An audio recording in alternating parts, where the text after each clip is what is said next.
Soy Fernando Díaz Villanueva, hoy es 9 de julio de 2022 y esto es La Contracrónica.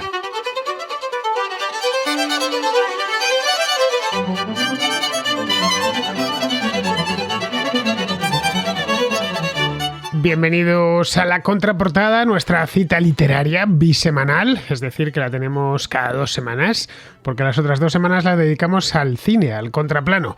Bien, en La Contraportada, para los que no lo sepáis, si es que queda alguno por ahí que no lo saben, de lo que hablamos es, como bien dice su nombre, de libros, básicamente de libros. Al igual que en el contraplano sí caben otras cosas como los videojuegos, los documentales, las series y demás, incluso los anuncios de televisión, aquí solo entran los libros, aunque también pueden entrar, y de hecho en algunas ocasiones han pasado, los cómics. Los cómics no dejan de ser libros, ¿vale? Libros ilustrados, las novelas gráficas y todo esto. Bien, pues no tenéis más que enviar, si queréis participar en La Contraportada, vuestro libro favorito o el que más aborrezcáis, que también es posible, con una nota de voz de WhatsApp. Abrís vuestra aplicación, le dais al micrófono y nos la grabáis. Y digo, nos la grabáis porque aquí la escuchamos todos.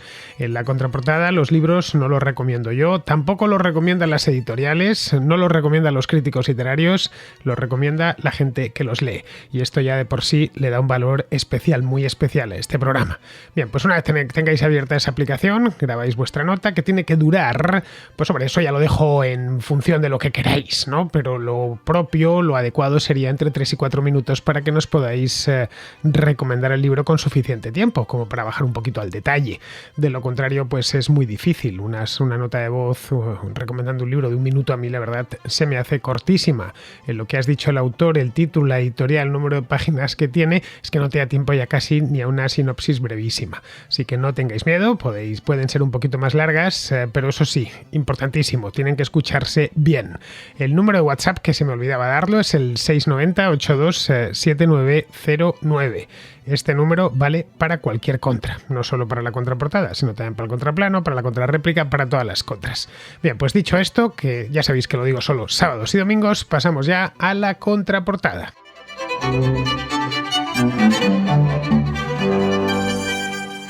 Empezamos con Ignacio, que nos trae una novela magnífica, por cierto, de Miguel Delibes. Bueno, de hecho, la última novela que Delibes escribió. Buenas, Fernando. Hoy te quiero traer a la contraportada un escritor que realmente se ha citado poco en tu programa y creo que se merece un hueco. Tras tus excelentes contrahistorias de los comuneros, que fue el que me animó a releer este libro, la de la Reina Juana y la de la Contrarreforma, que es el que me ha animado a hacer este audio, te quiero recomendar la última novela de Miguel Delibes, El hereje, Premio Nacional de Narrativa de 1999. El autor, Miguel Delibes, sobrino nieto del compositor francés Leo Delibes, es más que conocido en la literatura española, ya que en el instituto seguro nos recomendaron leer alguna de sus obras, como puede ser El camino, Las ratas, Diario de un cazador y un amplio etcétera. Siempre sus novelas eran coetáneas a su tiempo, relacionadas con la naturaleza, culturalmente con lo castellano, sin entrar en nacionalismos ni chauvinismos, y siempre intentando buscar sus raíces, con algún tipo de debate sobre ética y valores humanos. Pero en El hereje es una excepción, al ser una novela histórica, cuyo inicio coincide con la llegada de la corte de Carlos V a Valladolid, la ciudad de Delibes, con que Martín Lutero clava en la puerta de la iglesia de Wittenberg sus famosas tesis, 2 hechos que marcarán la novela, a la vez que nacía nuestro protagonista, Cipriano Salcedo, personaje ficticio y exitoso comerciante de lana castellana. En uno de sus viajes que Cipriano realizaba a Flandes y a la actual Alemania, para vender lana a través de Burgos, capital económica de la lana castellana, como comentó Garín en la Contrahistoria de los comuneros, tuvo contacto con unas comunidades con una nueva espiritualidad y una nueva forma de ver el cristianismo que no conocía en su Castilla natal, con lo que adquirió unas nuevas Biblias que gracias al invento de la imprenta eran mucho más económicas y habituales en esta parte de Europa, que no se parecían a las que estaba acostumbrado a ver en su Castilla natal. De vuelta a Valladolid, comenzó a relacionarse con una comunidad encabezada por el doctor Cazalla, en la cual se practicaba este nuevo cristianismo. Aparte de unos hechos que ocurrieron en su infancia y adolescencia que influyeron en el protagonista, relata cómo Cipriano poco a poco se implica más en esta nueva comunidad hasta que son descubiertos y delatados a la Inquisición.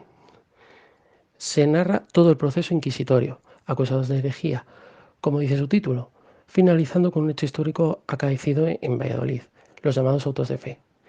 El autor escribe a unas personas de su tiempo y sobre todo es un alegato a la tolerancia religiosa y valores humanos. Como curiosidad, los lugares que aparecen en el libro se pueden visitar. Existe una ruta del hereje, algunos sitios mejor o peor conservados, pero siempre gusta ver con tus propios ojos, cuando uno disfruta de un buen libro, los parajes en los que se desarrolla una gran historia. Saludos y enhorabuena por tu programa. El hereje, como os decía antes, la última novela de Miguel Delibes, es una novela del año 1998.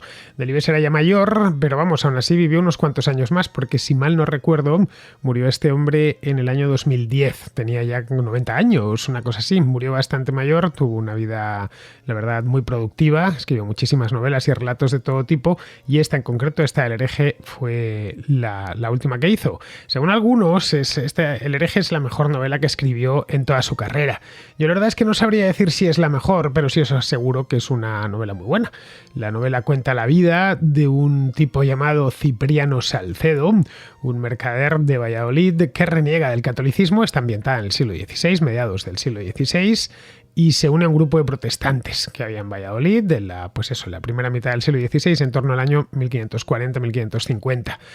Cipriano Salcedo es un personaje ficticio, así que no ya vayáis a buscarlo, porque no vais a encontrar nada más allá de del personaje que construyó Delibes para esta novela. Podía ser pues casi cualquier mercader vallisoletano de aquella época. Lo que no es ficticio es ese grupo de protestantes que se conformó en Valladolid en torno a Agustín de Cazalla. Agustín de Cazalla era un canónigo de la Catedral de Salamanca, que había sido también capellán personal de Carlos I, del emperador, del rey emperador. Gracias a eso, a ser capellán del rey, pues viajó por Europa, porque Carlos, desde que apenas puso pie en España, pues poco después se tuvo que largar a Alemania a que le nombrasen emperador, ¿no? Bien, pues viajó por Europa acompañando al rey, especialmente por Alemania, y allí, pues tuvo acceso a los textos que habían ocasionado la reforma luterana.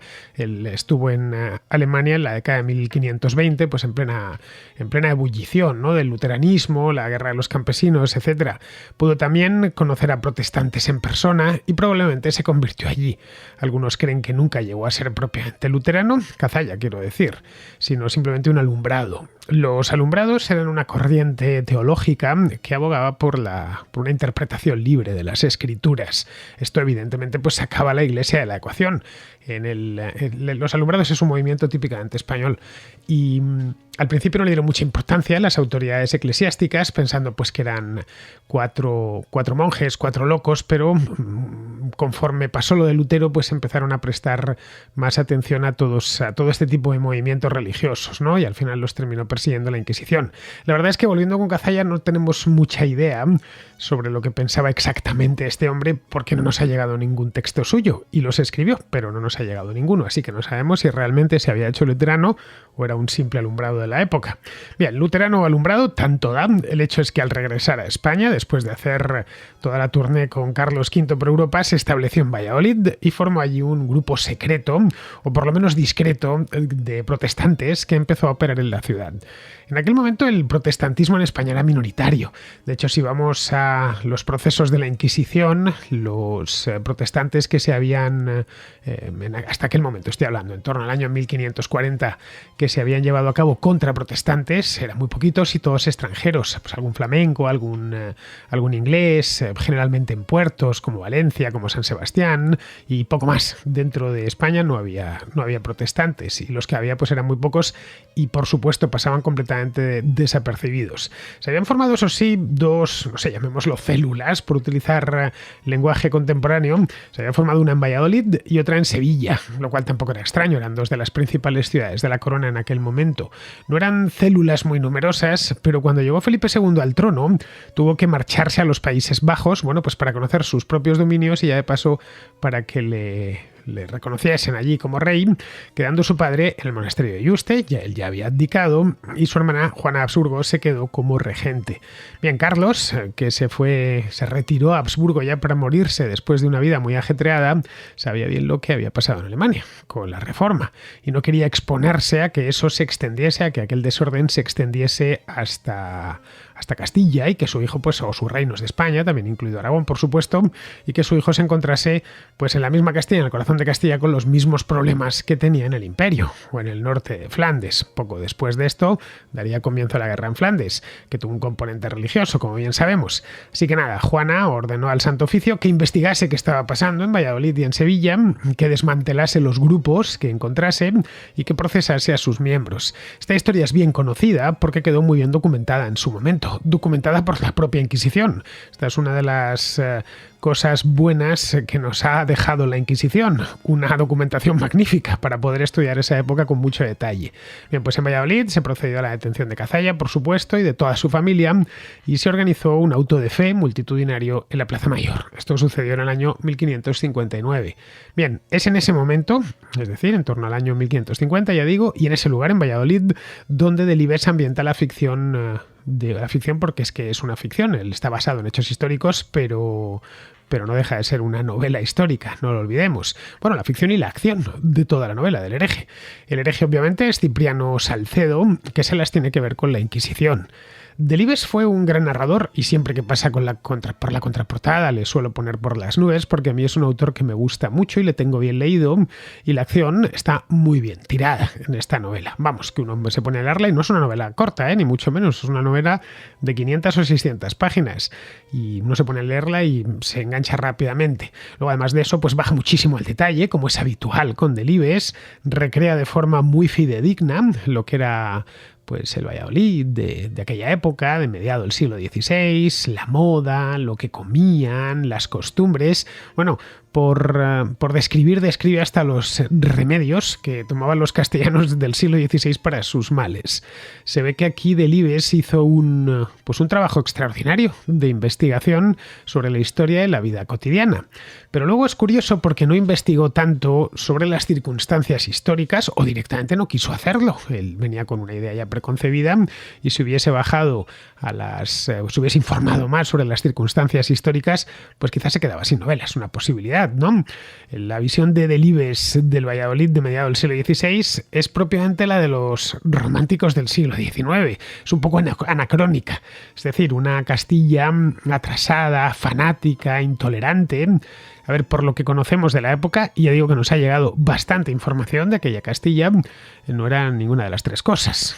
Atrasada no estaba, al contrario, Castilla en aquel momento era uno de los reinos más prósperos de Europa, y no ya solo por la plata americana, que para el año 1540-50 estaba llegando en grandes cantidades, pero no llegaba por Valladolid, llegaba por Sevilla, pero bueno, eso luego se dejaba ver por todo el reino.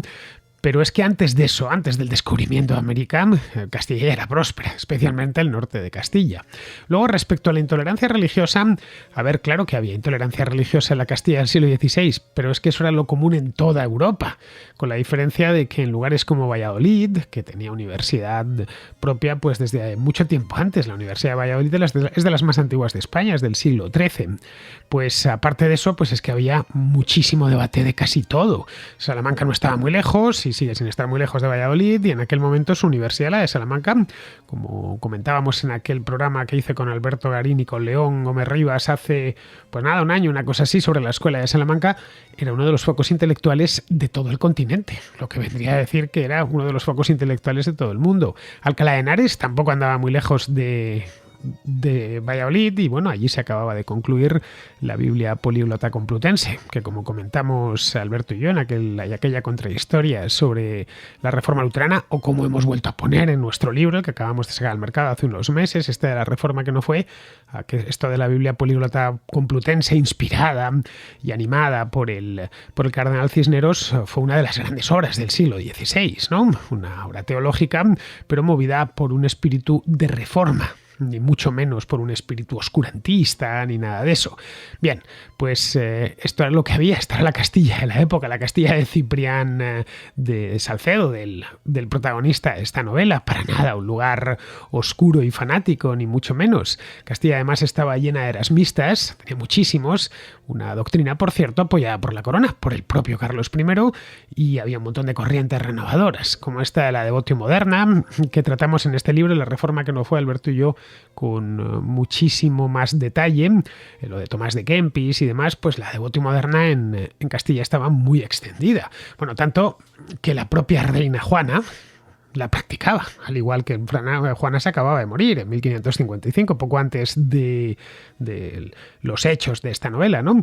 Y al igual que lo había hecho su madre. Vamos, que Castilla no era precisamente un lugar tenebroso, con inquisidores por las calles, sacudiendo latigazos a diestro y siniestro y piras con herejes ardiendo en cada plaza que uno se encontrase. Bien, pues eso es curiosamente lo que Delibes quiere ver en esta novela, o el Valladolid que Delibes quiere ver que nos refleja en esta novela. No lo sé, ¿por qué no fue un poco más, se ajustó más a la realidad histórica que en 1998 se conocía sobradamente cuando escribió esto, ¿no?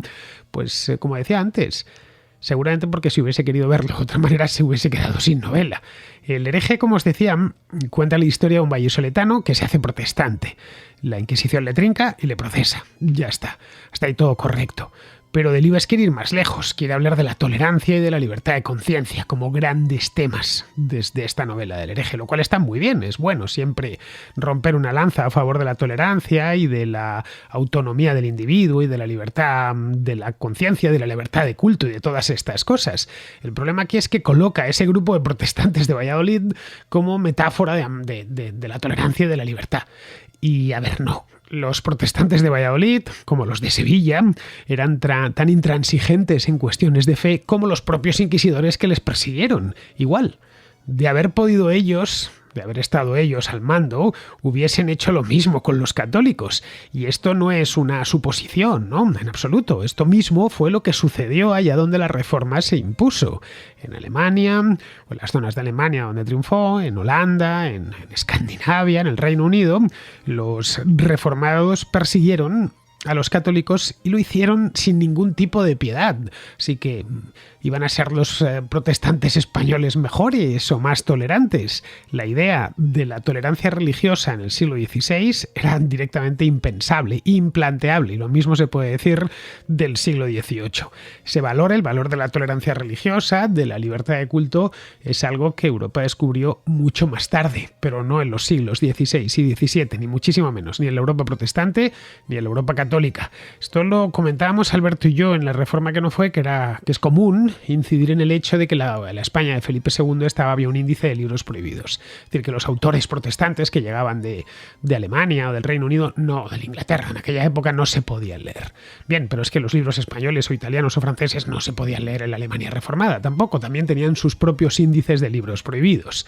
Así que sorprende, sinceramente yo cuando la leí me sorprendió y cuando la releí me sorprendió todavía más, porque a mí esta novela, si para algo me sirvió, aparte del disfrute mismo de leer a Delibes, fue para investigar un poco más sobre lo que fue la reforma o la reformita, porque realmente aquí no hubo reformados, hubo muy poquitos, se atajó prontísimo esto, se atajó precisamente en esta época, a mediados del siglo XVI. Pues sorprende que Delibes, que también se documentó para esta novela desde el punto de vista material, ya os digo, la ropa, la cocina, prácticamente todas estas cosas, que es una delicia además, pues no hiciese lo propio con otros aspectos de esta misma época.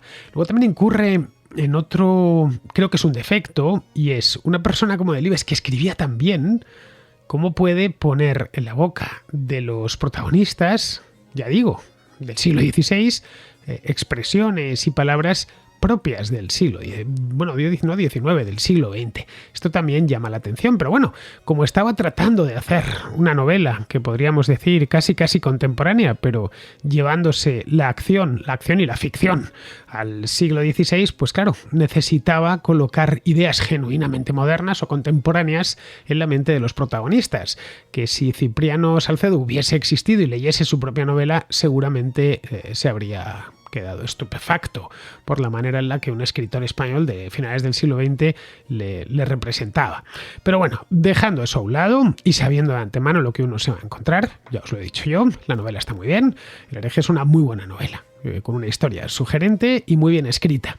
Si la leéis, y os invito a que lo hagáis, por supuesto, seguramente os intereséis por la Reforma protestante en España, que es lo que me pasó a mí hace 20 años, cuando la leí por primera vez. Es un tema que se trata poco porque es para aficionados a la historia, esto de la Reforma protestante en España. Los dos grupos que hubo, el de Valladolid y el de Sevilla, fueron muy pequeños y además se cortó de cuajo en el acto, en los autos de fe de 1559, que había empezado todo, esta investigación ordenada por Juana de Austria había empezado pues en 1557, creo, o 58. Vamos, que en 2 o 3 años acabaron de un plumazo con el problema.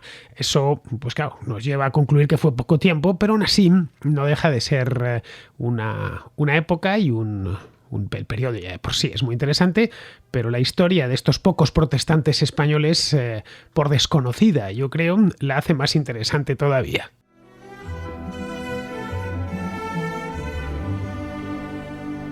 Seguimos con Juan, que nos trae otra novela histórica. Hoy la contraportada está de novelas históricas. Esta vez de otra época muy, muy distinta, y no escrita por Delibes, sino por otro autor superventas, que no está muerto, ni mucho menos. Es más, espero que viva muchos años. Es más, diría que este hombre está en su punto de sazón. Vamos, el momento perfecto de su carrera. Me refiero a Santiago Posteguillo. Bueno, el resto que nos lo cuente Juan. Muy buenas, Fernando. Me dirijo a ti y a los contracroniqueros porque, siendo uno más de vosotros, estoy también enamorado de la historia y creo que como creador de contenido histórico realizas una labor excelsa. Y nada, pues hace poco me topé con una contrahistoria sobre la conquista de Hispania. Y me gustaría aportar mi punto de vista, y es que yo me leí la trilogía de Santiago Posteguillo, un autor castellonense que hizo la trilogía llamada Africanus, que era el apodo que tenía Escipión y una figura muy determinante en el desarrollo histórico de Roma, clave, diría yo. Y nada, pues es una novela histórica que desarrolla los hechos cronológicamente ordenados de la Segunda Guerra Púnica, de esa gran rivalidad que tuvieron Escipión y Aníbal, y cuenta un poco pues la historia con fundamentos históricos. Si te tomas la molestia de revisar, digamos, el principio de la novela, donde pone el prólogo, pues explica un poco que ha colaborado con otros profesores universitarios de griego, de latín, de historia. Y nada, pues creo que es son novelas históricas muy bien construidas. Luego he hecho la trilogía de Trajano y posteriormente le dieron el premio Planeta por Yo Julia y está haciendo la trilogía también. Bueno, la he hecho ya. Así que nada, me gustaría que hablaras sobre este tema cuando puedas y esperar a ver si has leído el libro o los libros.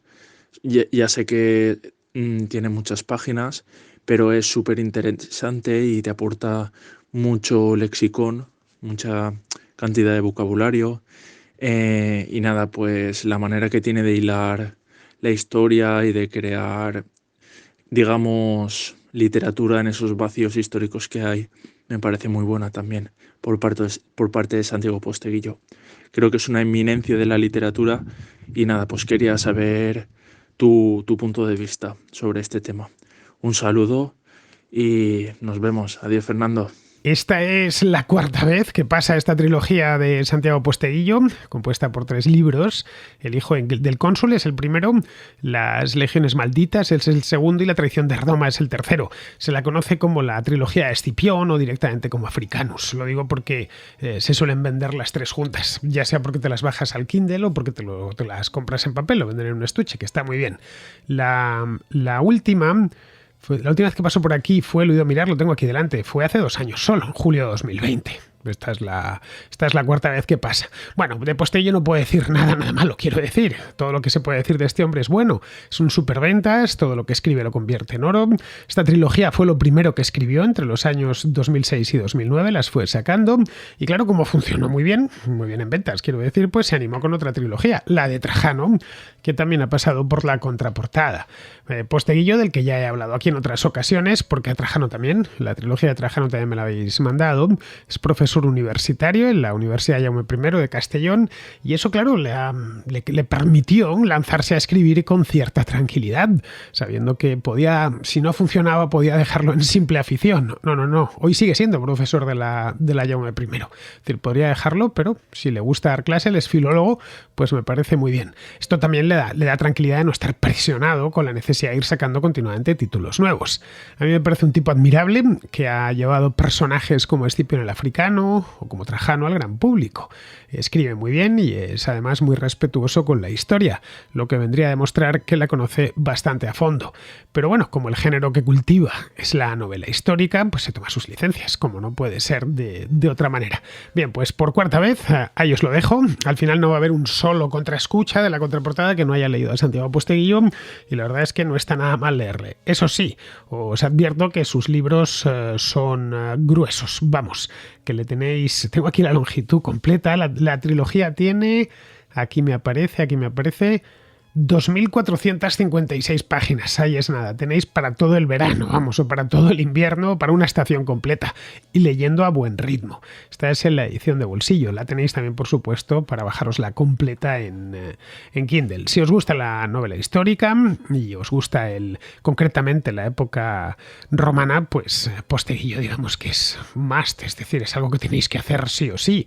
Por cierto, estábamos en la Feria del Libro de este año, y cuando fue a firmar, bueno, era una cola, que una cosa espectacular. Estas son cosas que alegran, ver que la gente está dispuesta a hacer horas de cola por un libro de historia, aunque sea novela histórica. La novela histórica, como ya hablamos en aquella contrahistoria, hay tantas contrahistorias ya disponibles, tantos cientos de contrahistorias, que cada vez que me pongo a hablar sobre una época siempre o sobre un asunto histórico siempre puedo enlazarlo con una contrahistoria. Hace no mucho hice una con Alberto, por supuesto, en la que hablábamos de la novela histórica, y tanto Alberto como yo la defendimos como un vehículo más, y muy interesante y muy entretenido, muy ameno para aprender historia. Bien, vamos ahora con Fernando. Fernando es un contraescucha de Panamá que nos trae un ensayo que yo no conocía, pero que parece muy interesante. Hola Fernando, espero que te encuentres bien y saludos desde Panamá. Em, Traigo una recomendación para la contraportada y el libro es Más allá del bien y el mal, de Virginia Barber Rioja. Este libro me lo encontré por casualidad, que es algo que me gustó bastante. Y el libro es, básicamente son las vivencias de ella como psicóloga en el sistema penitenciario de Estados Unidos, donde ella trabajó un tiempo, gran parte de su carrera actualmente la ha pasado en esa prisión y, ella hace entrevistas a reclusos y va encontrando, o sea, enriqueciendo su experiencia laboral y más que todo en esas vivencias que ella escribe en este libro, eh, ella se pone un poco de su vida personal, muy poco, la verdad, que está bien, pero ella va contando cómo ella, mediante el proceso científico que esto es por esto, que la persona cometió esto, pero muy técnica. O sea, la parte técnica no se te hace aburrida, como sucede en un libro de psicología pura. Esto, que a veces son unas pesadillas esos libros. Y yo no soy psicólogo, pero mi esposa sí. Y he leído de reojo algunos libritos de ella y la verdad se me parece bastante pesado, pero este libro de Virginia no es así.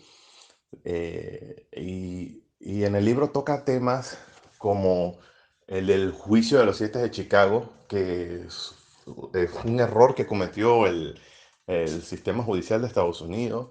Toca temas cuando el recluso se quiere hacer pasar por un enfermo mental o que quiere aparentar tener un trastorno y quiere beneficiarse de las leyes de allá, pero los psicólogos, los doctores, el personal sanitario tiene maneras de comprobar que está mintiendo.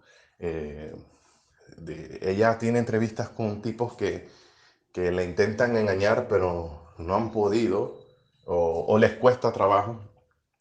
Y sí, y ella a veces como que rompe la monotonía de la entrevista y después que ella sale de la entrevista, ella cuenta que se sentía disgustada, pero siempre se mantiene en su papel. Otro de los temas que toca que es bastante bueno es el tema de la familia. A veces una persona que comete un acto atroz se lleva eso para toda la vida y hay unos que nunca tienen un remordimiento por lo que han hecho. Y ella va tocando esos temas que a la verdad son muy interesantes. eh, y, y sí, también toca levemente el tema de los psicópatas que salen en las películas, que a veces no son como realmente son, pues. Y bueno, Hollywood siempre tergiversa un poquito las cosas para beneficio de su trama. Y esa es mi recomendación para la contraportada. Y nada más. Muchas gracias. Como os decía antes de pasar la nota de voz de Fernando, no conocía este título, no sabía ni que existía, es imposible saber que existen todos los libros que se publican y aparte no es de un género que yo suela leer, que es el de la psicología. Es del año 2019, es decir, relativamente reciente, lo publica la editorial Debate y está escrito por una psicóloga forense española llamada Virginia Barber. Como ni lo he leído y ni siquiera sabía de su existencia, pues he tenido que ir a la web de la editorial. Bueno, la de Penguin, concretamente, porque Debate es un sello de Penguin. Bien, lo que nos cuenta la editorial sobre este libro es lo siguiente.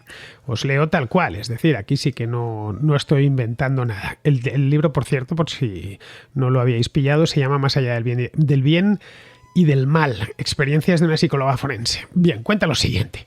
Al llegar, Henry seguía allí. Me dejaron entrar a verlo. Estaba sentado en la celda, vestido de naranja, con las manos esposadas por delante y cabizbajo. Cuando oyó mi voz, levantó la cabeza. Aunque estaba llorando, parecía aliviado de verme. Se levantó.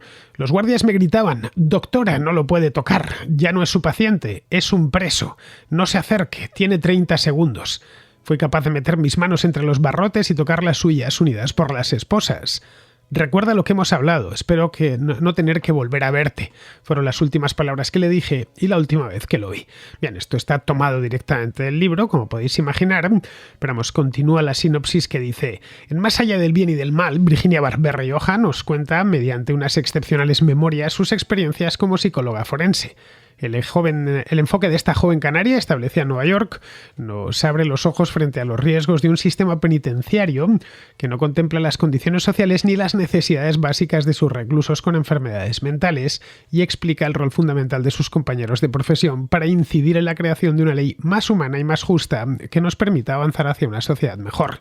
Bien, esta es la sinopsis que nos facilita Penguin, es decir, Debate, en este caso. Y nada más os puedo decir. Aprovechando que Fernando nos ha recomendado este libro, lo que yo he hecho por mi cuenta ya es buscar más información de la autora, porque claro, no conocía el libro, pero tampoco la autora, a Virginia Barber.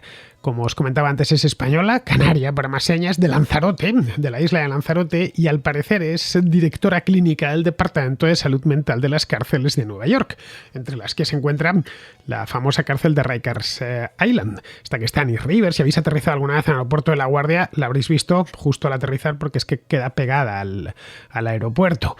Bien, esta es la cárcel donde meten a Harvey Weinstein. Estuvo hace no mucho, pasó por esta cárcel. En Estados Unidos, las cárceles, es decir, la jail, que se dice en inglés, no es lo mismo que la prisión. La prison en español es un sinónimo. Estar en la cárcel y estar en prisión es exactamente lo mismo, pero no en Estados Unidos, por una cuestión de terminología legal. En la cárcel están los preventivos. Es decir, la gente que está acusada, el juez tiene indicios de delito y lo mete en la cárcel, pero todavía no han sido condenados. Pues se está celebrando su juicio, se va a celebrar su juicio. Y también están en la jail, en la cárcel, los que han sido condenados a menos de un año. Es por ello, a partir de ahí, cuando les condenan y tienen una condena de más de un año, se los llevan a una prisión. Es por ello que la labor del psicólogo, es decir, de gente como Virginia Barber, es en lugares como una jail, como una cárcel, es especialmente importante, ya que muchos de los internos, pues una gran parte, evidentemente, o serán absueltos o estarán allí muy poco tiempo. Por lo tanto, tendrán que volver a la calle. Y es bueno a muchos de ellos llegar a la cárcel, aunque sea solo unos meses, eso a cualquier persona, ¿no?, le rompe la cabeza. Y es bueno tener ayuda psicológica.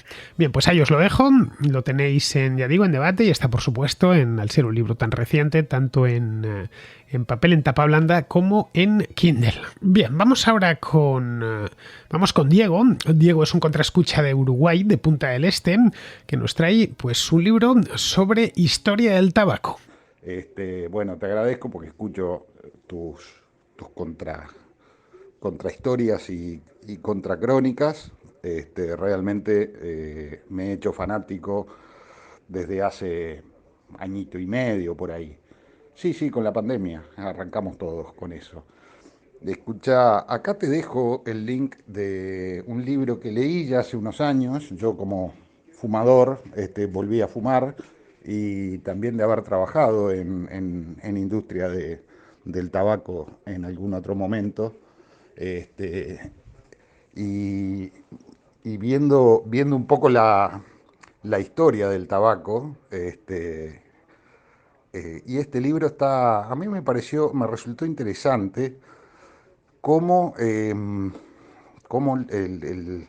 cultivo, que era algo originario de América y bueno, los indios lo manejaban de una manera, cómo se fue occidentalizando, y bueno, y también la importancia que tuvo en el comercio, ¿no? Y más que nada con España, que es muy arraigado el consumo, ¿no? Y bueno, me pareció interesante. Es más, lo tendría que buscar para releerlo, pero bueno, te lo dejo porque yo sé que fuiste fumador, creo que ahora estás vapeando nomás, o ni eso. Es una cagada el cigarro, pero bueno, es lindo por lo menos saber la historia. Te lo dejo ahí como una recomendación para la contraportada. Y después, a raíz de Kindle y los audiolibros, que el otro día hablaban que como que no había mucha, no le encontraban mucho sentido a la función que tiene, que yo no la probé, de estar leyendo y escuchando al mismo tiempo el audiolibro. Obviamente que tiene un costo, un doble costo o hasta más, porque tenés que comprar las dos versiones, ¿no? de Kindle y de audiolibro. Pero, ¿sabés qué me parecería interesante al momento de estudiar o de querer practicar nuevos idiomas? Porque realmente yo, más que el castellano, el portugués, el inglés y poca cosa más, no tengo muchos idiomas en mi haber, pero me parece que puede ser una buena herramienta poder estar leyendo y escuchando en un idioma extranjero que quieras aprender. Me parece que esa puede llegar a ser la función interesante y comercial de tener las dos versiones en el mismo tiempo simultáneamente. Nada, eso te dejo. Te mando un gran abrazo y a los escuchas y bueno, seguimos acá del otro lado del charco escuchándote. Vamos arriba, Domingo. Este libro que nos traes lo leí hace años y me gustó mucho, pero cuando te digo años es un montón de años, lo menos 15 años tranquilamente. Lo tengo por casa, pero no lo he encontrado. Dios sabe, quizás se lo dejé a alguien o estará metido en una segunda fila o algo así. Bien, este libro es una breve historia del tabaco. No es tampoco una cosa, no es una tesis doctoral ni nada de eso. El nombre que tiene es precioso, La Diva Nicotina, y lo escribió un británico llamado Ian Gately. En español lo publicó Ediciones Beg en su momento, hace ya digo 20 añitos, y no se ha vuelto a reeditar. Y no es muy largo, tiene, por lo que recuerdo, unas 300 páginas, una cosa así, y está muy bien escrito. De nuevo, por lo que recuerdo, no he podido revisarlo. Cuenta de forma muy amena cómo unas simples hojas de una planta desconocida en Europa fascinaron a los primeros españoles que llegaron a Cuba, que fue donde el resto del mundo conoció el tabaco. Al principio estos españoles no les dieron importancia, pero claro, veían que los indios pues se hacían unos sahumerios allí y aspiraban el humo. pero luego le agarraron el gusto, tanto que se lo llevaron a España, donde empezaron a cultivarlo. En torno al año ya 1530 aproximadamente, pues ya se cultivaba y se vendía en la península ibérica, tanto en España como en Portugal. Lo tenían, curiosamente, y aunque hoy nos parezca de chiste, tenían el tabaco como una hierba medicinal. No es broma, había manuales y que escribían entonces en los que se decía que tenían, pues que eso valía para curar no sé cuántas enfermedades. Evidentemente no curaba ninguna y generaba unas cuantas más. Pero bueno, ten en cuenta que el tabaco se anunciaba, no diré como una medicina, pero sí como algo bueno, aunque solo fuese para la mente hasta hace no tantos años. Así que cuando miremos a nuestros antepasados, recordemos que nuestros propios padres veían esto no tan mal como lo vemos ahora, para que aprendamos a juzgar, y esto no me canso de insistirlo, a juzgar a nuestros antepasados con los valores de su época, no con los de la nuestra. Pero bueno, el hecho es que a los europeos les gustó mucho. Cada vez que llegaban, qué sé yo, los franceses, los ingleses, quien fuesen, los alemanes llegaban a los puertos españoles o portugueses, pues lo veían, ¿no? Y les sorprendía. Bueno, fue un francés, Jean de Nicot, el que estaba de embajador en Lisboa, el que envió las primeras hojas a Francia para que las fumase la reina Catalina de Medici. Al parecer le gustan mucho y por eso en Francia empezó a ser conocido como hierba de la reina. Ya luego, poco después, saltó el canal y pasó a Inglaterra.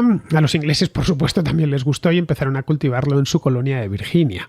A la planta, entre tanto, se la bautizó como Nicotiana tabacum y al principio activó nicotina, en honor a Jean de Nicot, que no fue el descubridor, no fue el primero que se encontró con el tabaco, pero sí fue el primero que se lo llevó a la Europa continental, digamos, más allá de la península ibérica.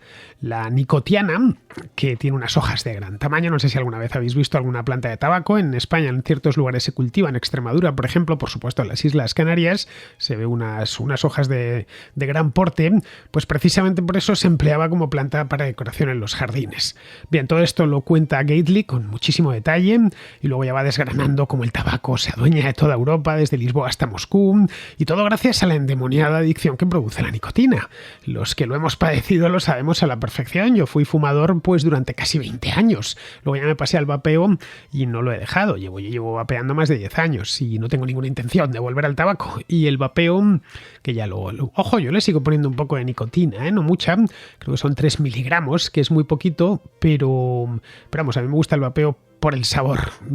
Tengo una serie de líquidos que son muy agradables. Lo que no sé es si no sería capaz. En el caso de que mañana prohibiesen el vapeo, no creo que volviese al tabaco. Los recuerdos que tengo del tabaco no son muy agradables. El sabor, la suciedad y todas estas cosas. Vamos, que fumar es muy malo para la salud y muy dañino también para nuestro bolsillo, por lo que hay que evitarlo. Pero es indiscutible que el tabaco tiene una historia fascinante.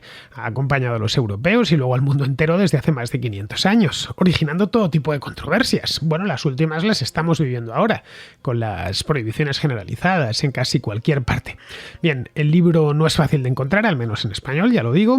En inglés lo he mirado en Amazon y ni siquiera en Amazon lo tienen disponible. En inglés sí sigue a la venta, pero solo en papel. Os dejo de cualquier modo el enlace a este libro, a lo de Amazon, por si os queréis os lo queréis leer. Eso sí, lo tendréis que leer en inglés o buscar en Iberlibro, porque allí sí quedan ejemplares en algunas librerías de viejo de la versión en castellano. Bien, pues con esto, queridos, terminamos ya la contraportada de hoy y os invito a que regreséis por aquí mañana, que tenemos contrarréplica. Hasta mañana, amigos.